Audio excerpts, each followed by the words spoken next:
just wonderful. Mark moved back to Pewtown. We left Center City in 1981, at the end of 81, and I didn't see much of Mark after that for a whole variety of reasons. He moved back to Pewtown in 1983 and continued to do construction projects and be involved in the theater. There are going to be a lot of people who have things to say about that, in addition to John's great stories. His later years revolved around things in Pewtown. He organized a number of community activities and was fondly known as the mayor of Pewtown. He served on the township's Historical Architectural Review Board for many years and was engaged in the history of that whole community.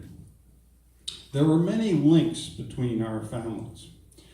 Mark's wonderful and very funny mother was close to my mother, and they shared many interests and projects. Mark was an usher in Stock and Eleanor Dillaway's wedding in May of '69. In the years before my mother died, he came and had dinner with her several times a month.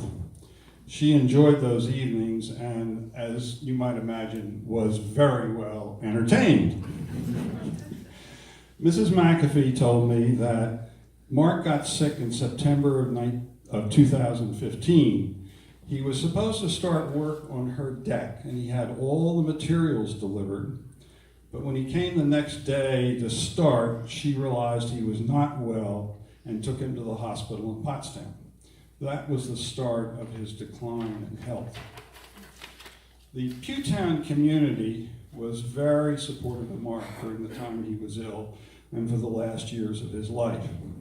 The congregation at the Pewtown Baptist Church had a fundraiser.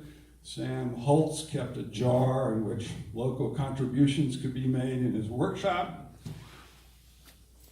And Mrs. McAfee and her neighbors, the Gauses, I think I got that, perhaps didn't get that name quite correct, would bring him food. My sister and I, Eleanor and I, visited Mark a week before he died. He still had a wonderful sense of humor, which was really terrific. And as John says, he's going to be missed by a whole lot of people.